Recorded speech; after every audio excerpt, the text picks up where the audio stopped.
Hallo meine lieben Freunde, hier ist wieder Michael Grant mit Klartext. Heute mit dem Thema Hitlers Kriegsauszeichnungen. Die meisten davon werden verschwiegen.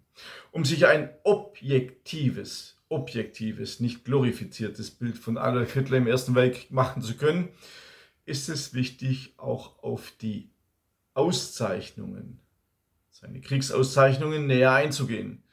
Denn sie verraten uns ebenfalls etwas über den Charakter, die Einstellung und die Moral des kranken Schweinehunds, wie Knopp Hitler auch zu titulieren pflegte. Und ja, in seinem Buch Adolf Hitler eine Bilanz wird Hitler ja als kranker Schweinehund bezeichnet von Guido Knopp. Zurück zu den Fakten und nicht zu der Hetzerei. Am 2. Dezember 1914 wurde Adolf Hitler nach nur wenigen Wochen Kampfeinsatz das Eiserne Kreuz zweiter Klasse EK2 verliehen. Doch Oberleutnant Fritz Wiedemann, der Adjutant des neuen Regimentskommandeurs, und Feldwebel Max Ammann befürworteten das Eiserne Kreuz erster Klasse. Aber da Hitler zwischenzeitlich zum Stab abkommandiert worden war, setzten sie seinen Namen kurzerhand an das Ende der Liste. Allein aus diesem Grund, so der Historiker John Toland, wurde Hitler abgelehnt und erhielt stattdessen nur das EK2. Hitler, der davon nichts wusste, war dennoch begeistert und schrieb an seine Münchner Wirtsleute Popp einen begeisternden Brief. Ich zitiere daraus. Ich selber wurde schon nach dem zweiten Kampf zum Eisernen Kreuz vorgeschlagen, aber der Kompanieführer wurde noch am selben Tag schwer verwundet und die Sache schlief ein. Ich kam dafür als Gefechtsordonnanz zum Stab. Seitdem habe ich, so darf ich sagen, wohl jeden Tag mein Leben aufs Spiel gesetzt und dem Tod ins Auge gesehen. Oberstleutnant Engelhardt schlug mich daher selbst zum Eisernen Kreuz vor, aber am selben Tag wurde er auch schwer verletzt. Er war schon unser zweiter Regimentskommandeur, denn der erste war am dritten Tag schon gefallen. Jetzt wurde ich neuerdings vorgeschlagen durch den Adjutanten Eichelsdorfer und gestern, den 2. Dezember, erhielt ich das Eiserne Kreuz. Wirklich. Es war der glücklichste Tag meines Lebens. Zitat Ende. Brief Adolf Hitlers an seine Münchner Wirtsleute Popp vom 4. Dezember 1914.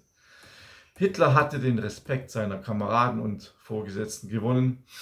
Er gehörte dazu. Die anderen Meldegänger konnten nicht verstehen, weshalb er sich, zumal als Österreicher, immer wieder in solche Gefahr begab, nahmen aber seine offenkundige Furchtlosigkeit mit Hochachtung zur Kenntnis. Warum Regimentskommandeur Oberstleutnant Philipp August Lorenz Engelhardt Adolf Hitler zum Eisernen Kreuz vorschlug, berichtete Regimentsadjutant Leutnant Georg Eichelsdorfer. Demnach wollte sich der Oberstleutnant ein Bild vom Kampfgeschehen machen und begab sich vom Regimentsgefechtsstand im Hohlweg bis zum Rande des Waldes, von wo aus er das Gelände besser überblicken konnte. Doch dort wurde er beschossen. Eichelsdorfer, ich zitiere: Fast hätte er, gemeint ist Engelhardt, seine Tollkühnheit mit dem Leben bezahlt. Die beiden ihn begleitenden Gefechtsordonnanzen des Regiments Adolf Hitler und Bachmann sprangen vor, stellten sich schützend vor ihm hin und drängten ihn mit den Worten, er möge das Regiment davor bewahren, in so kurzer Zeit ein zweites Mal seinen Kommandeur zu verlieren, in ein nahes Erdloch. Zum Dank drückte er beiden stumm die Hand. Zitat Ende. Hitler rettete also unter Einsatz seines eigenen Lebens, unter Beschuss, seinen Vorgesetzten. Diese Rettungsaktion brachte dem Kommandeur jedoch nicht viel Glück, denn er wurde um 14:30 Uhr bei einer Lagebesprechung im Regimentsgefechtsstand durch einen französischen Artillerieangriff schwer verwundet.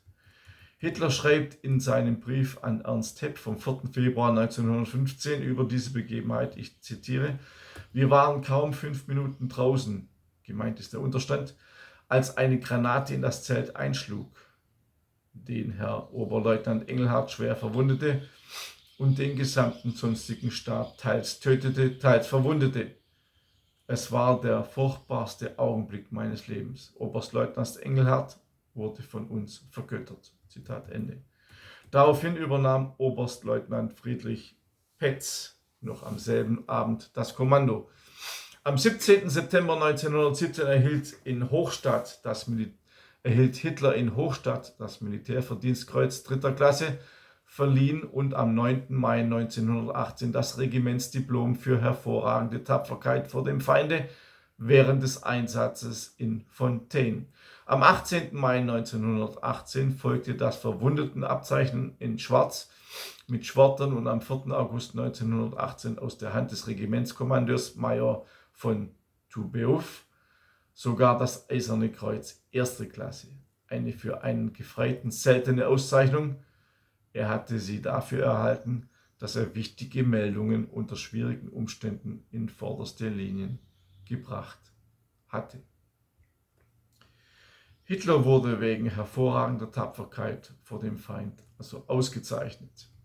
Der Historiker Hermann Pölking schreibt, ich zitiere, die Verleihung des Eisernen Kreuzes 1. Klasse an einen Soldaten unterhalb des Unteroffiziersrang kommt in den Armeen des Kaiserreichs ausgesprochen selten vor. Bis Sommer 1918 sind mehr als 51.000 Eiserne Kreuze 1. Klasse an Offiziere und etwa 17.000 an Unteroffiziere verliehen worden, während nur 472 einfache Soldaten diese Auszeichnungen erhalten haben.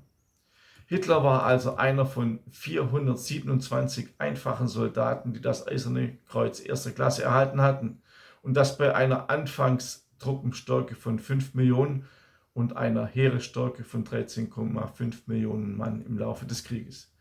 Das EK-1 galt auch im letzten Kriegsjahr als höchste Auszeichnung für einen Soldaten.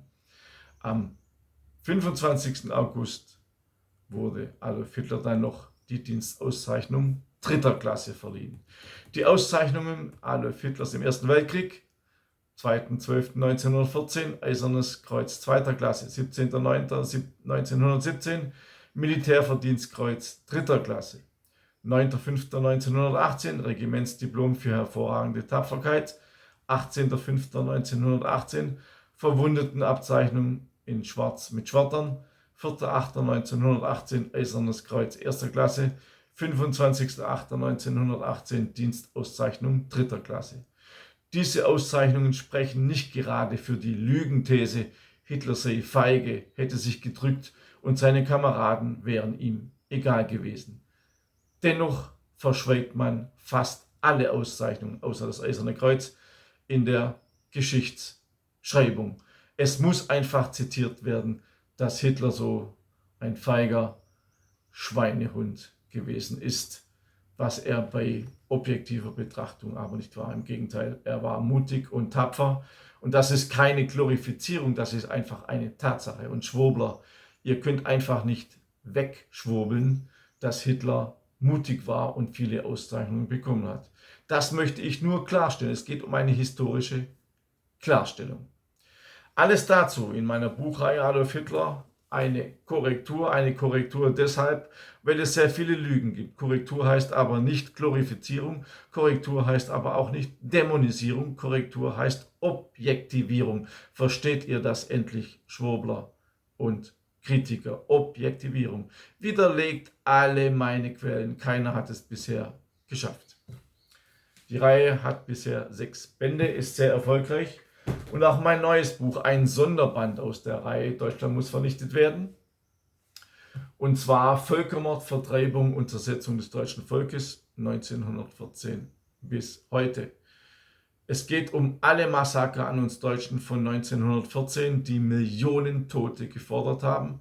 Bis zum heutigen Tage beschreibe ich die Zersetzung des deutschen Volkes, die 2015 angefangen hat mit der Masseneinwanderung und jetzt mit der Nichtabschiebung. Das heißt, unser Volk wird immer mehr zersetzt. Und noch ein kleiner privater Info zum Schluss. In einem Kommentar habe ich gelesen, um Gottes Willen, der Herr Grant, der hält Vögel, ich höre die immer zwitschern, das ist Folter, ich bin im Tierschutz, bla bla bla. Nein, ich halte keine Vögel, ich wohne in Südamerika und die Papageien sind hier in Freiheit. Sie sind hier in Freiheit und wachen immer auf, wenn ich meine Videos um 5 oder 6 Uhr morgens mache. Also keine Angst, ich halte keine Vögel. Diese Papageien leben in Freiheit. Ich wohne ja in einer parkähnlichen Anlage. Alles Gute, bis zum nächsten Mal, euer Michael Grenz.